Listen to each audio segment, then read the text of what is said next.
आज है 5 मई 2025 दिन सोमवार। न्यूज 80 पर यूपी की सुर्खियों में आपका स्वागत है। चलिए देखते हैं यूपी की 15 खबरें फटाफट अंदाज में। उत्तर प्रदेश में बेटियों के रोजगार को लेकर अब सुनहरा मौका मिलने जा रहा है। सरकार ने आउटसोर्स सेवा निगम बनने के बाद भर्ती प्रक्रियाओं में महिलाओं को विशेष वरीयता दी है। विधवा, तलाकशुदा आदि महिलाओं को प्राथमिकता देने की बात की जा रही है। साथ ही ग्रामीण क्षेत्र, अधिक उम्र और कम आय वाले अभ्यर्थियों को भी मौका मिलेगा। भर्ती प्रक्रिया पारदर्शी होगी। ड्राफ्ट के अनुसार महिला कर्मचारियों को 180 दिन मातृत्व अवकाश वेतन सहित मिलेगा, लेकिन यह सुविधा 2 बच्चों तक ही सीमित बताई जा रही है। विधवा कार्मिक 1000 से 2900 रुपये तक आजीवन पेंशन दी जाएगी। इसके अलावा फोर्थ ग्रेड महिला कर्मियों की बेटियों यदि medical, MTech, IIT, IIM, PhD या यूपीएससी में चयनित होती है तो उन्हें भी विशेष लाभ मिलेगा। यूपी में योगी सरकार ने एक बड़ा फैसला लिया है, जहां गंगा एक्सप्रेसवे की सड़कों पर अब सफर करना पहले से ज्यादा आरामदायक और सुरक्षित होगा। वहीं मुख्यमंत्री योगी आदित्यनाथ की सरकार इस महत्वाकांक्षी परियोजना में पहली बार स्विट्जरलैंड की आधुनिक तकनीक का इस्तेमाल कर रही है। दरअसल इससे सड़क की गुणवत्ता की जांच अब निर्माण के दौरान हो जाएगी और खामी पाए जाने पर उसी वक्त सुधार किया जाएगा। यह तकनीक को लागू करने के लिए योगी सरकार ने स्विट्जरलैंड की मशहूर ETH, ज्यूरिक यूनिवर्सिटी और RTDT लैबोरेटरीज AG के साथ समझौता किया है। गंगा एक्सप्रेसवे मेरठ से शुरू होकर प्रयागराज तक 594 किलोमीटर लंबा है, जो 12 जिलों को जोड़ेगा। भविष्य में इसे बलिया तक बढ़ाया जाएगा, जिससे यह देश का सबसे लंबा एक्सप्रेसवे बन जाएगा। यूपी में 3 से 6 साल तक के बच्चों के लिए एक बड़ा फैसला लिया गया है, जहां कुपोषण के खिलाफ लड़ाई को नई मजबूती देने के लिए योगी सरकार ने ये पहल की है। मुख्यमंत्री सुपोषण योजना को जल्द शुरू करने के निर्देश दिए हैं। इस योजना का मकसद प्रदेश के गरीब और वंचित परिवारों के बच्चों को कुपोषण से मुक्त कर स्वस्थ बनाना है। बाल विकास एवं पुष्टाहार विभाग की समीक्षा बैठक में मुख्यमंत्री ने स्पष्ट किया है कि 3 से 6 वर्ष की उम्र के बच्चों को हर सुबह पौष्टिक सुअलापहार दिया जाएगा। उन्होंने कहा कि इस योजना का लाभ doctor Bhimrao Ambedkar zero poverty mission के अंतर्गत चिन्हित परिवारों के बच्चों, आकांक्षात्मक जिलों और विकास खंडों में रहने वाले बच्चों को मिलेगा। सीएम योगी ने निर्देश दिया कि प्रदेश के सभी 75 जिलों में टेक होम राशन की यूनिटें स्थापित की जाए।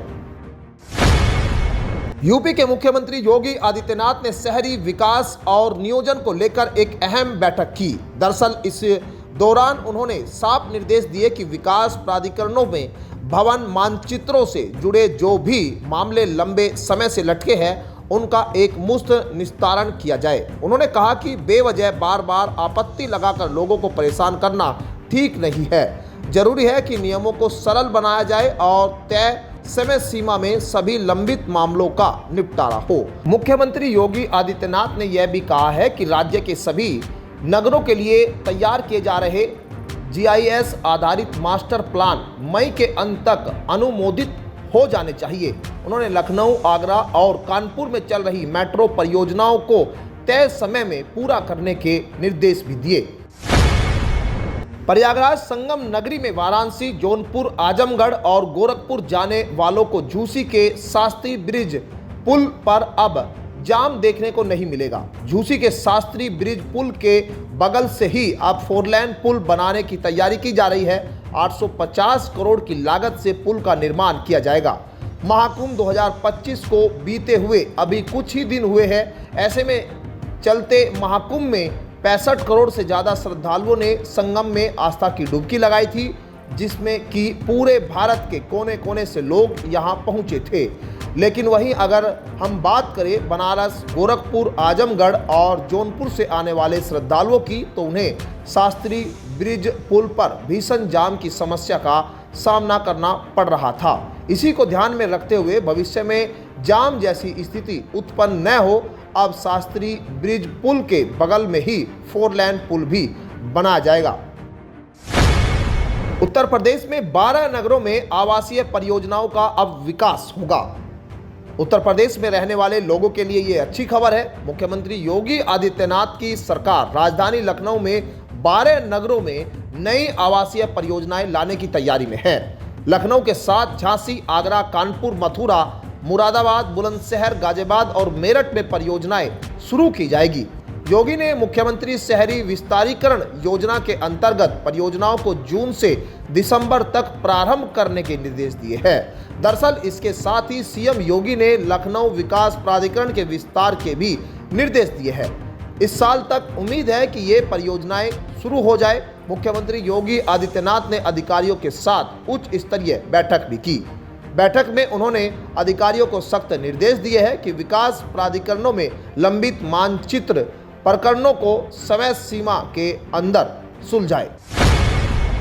अब कानपुर में सिद्धार्थनाथ घाट तक गंगा रिवर फ्रंट बनेगा, क्योंकि कहा जा रहा है कि गंगा बैराज से सिद्धनाथ घाट तक 11 किलोमीटर गंगा रिवर फ्रंट बनाने की योजना है। पहले चरण में मंडलायुक्त के निर्देश पर एक टीम ने गंगा बैराज से शुक्लागंज तक नाव और ड्रोन से सर्वे किया। यह टीम जल्द ही पटना में बने गंगा पथ को देखने जाएगी। मुख्यमंत्री की इस महत्वाकांक्षी योजना से क्षेत्र में विकास की उम्मीद है। उत्तर प्रदेश के कानपुर में गंगा बैराज से सिद्धार्थनाथ घाट तक 11.5 किलोमीटर गंगा रिवर फ्रंट बनाने की योजना ये प्रस्तावित है। हालांकि प्रथम चरण में इसकी लंबाई कम ली जा रही है।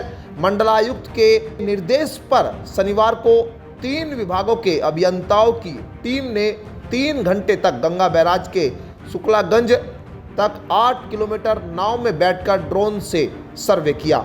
जल्द ही ये टीम पटना में बने गंगा पथ को देखने जाएगी। इसके बाद रिपोर्ट मंडलायुक्त के माध्यम से शासन को भेजी जाएगी। अब योगी सरकार ने एक बड़ा फैसला लिया है, जिसमें बुजुर्गों की सेहत का खास ख्याल रखा जाएगा।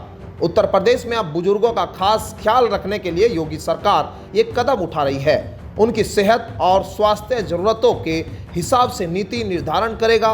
उनकी मुख्य समस्याएं क्या है, उनका इलाज और देखभाल कैसे बेहतर ढंग से हो, अकेले रहने वाले बुजुर्गों की स्वास्थ्य देखभाल कैसे हो, ऐसी तमाम बातों की चिंता अब यूपी सरकार करेगी।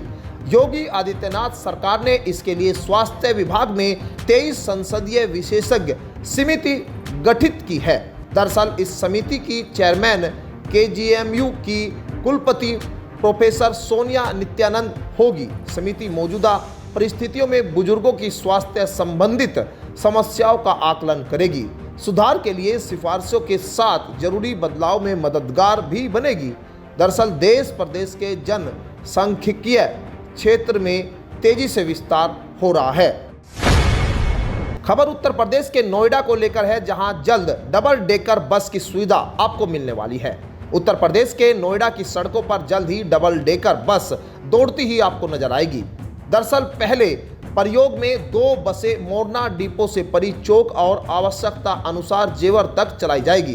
प्रबंधन को बसें जल्द ही मिलेगी। शासन स्तर से प्रदेश भर में पहले चरण में 20 बसों का संचालन किया जाएगा। इनमें से 2 बसों का संचालन नोएडा से होगा। आपको बता दें, मोरना डिपो से परी चौक और जेवर तक हाल में सामान्य बसों का संचालन होता है। यात्रियों की संख्या भी यहां पर पर्याप्त है। विश्वसनीय सूत्रों के मुताबिक 2 दिन पूर्व हुई शासन स्तर की बैठक में गौतम बुद्ध नगर 2 डबल डेकर इलेक्ट्रिक बसों का संचालन होगा। डिपो प्रबंधन की ओर से इसकी तैयारियां भी शुरू कर दी गई है। 2 बसों से प्रयोग किया जा रहा है। यूपी के इटावा के लोगों के लिए अच्छी खबर है, जहां इटावा के लाइन पार क्षेत्र में रामनगर ओवरब्रिज का निर्माण कार्य जुलाई में पूरा होने की उम्मीद है। 73.65 करोड़ रुपए की लागत से बन रहे इस पुल से दिल्ली हावड़ा रेल मार्ग पर यातायात सुगम होगा।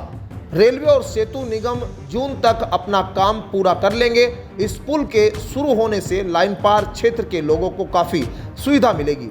शहर के लाइन पार क्षेत्र के लोगों की सुविधा के लिए बनाया जा रहा रामनगर ओवरब्रिज जुलाई में शुरू हो जाएगा। जून तक रेलवे व सेतु निगम द्वारा अपना काम पूरा कर लिया जाएगा। इस पुल के निर्माण पर 73.65 करोड़ रुपए खर्च किए जा रहे हैं। दिल्ली हावड़ा रेल मार्ग पर रामनगर रेलवे क्रॉसिंग पर इस पुल को बना जा रहा है।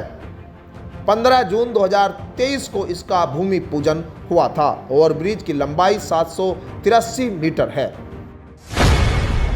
समाजवादी पार्टी के नेता शिवपाल सिंह का एक बयान इन दिनों चर्चाओं में है।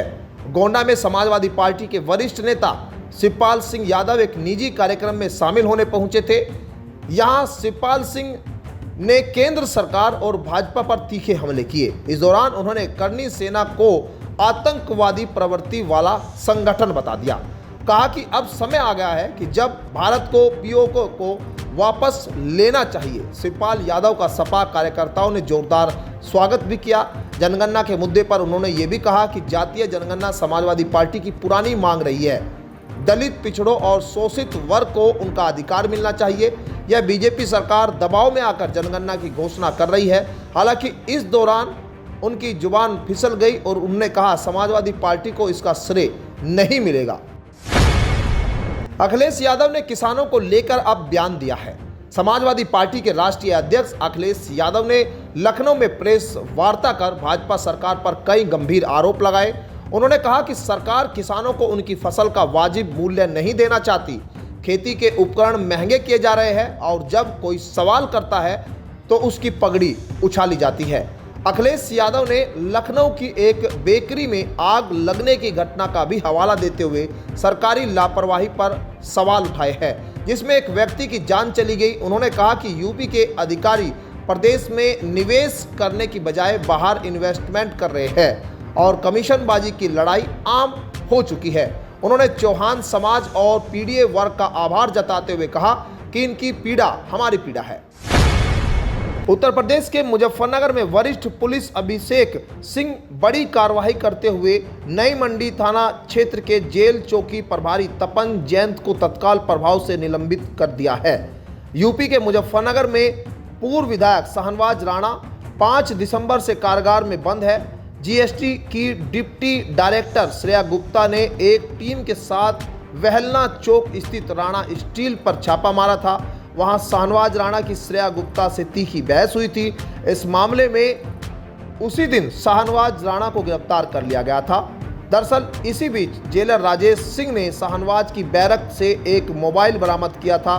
दोनों में तीखी झड़प हो गई थी। आपको बता दें कि इसके बाद जेलर राजेश सिंह ने शाहनवाज राणा के खिलाफ थाना नई मंडी में जान से मारने की धमकी देने का मुकदमा दर्ज कराया था। अब उत्तर प्रदेश में अवैध निर्माण को लेकर योगी सरकार सख्त नजर आ रही है।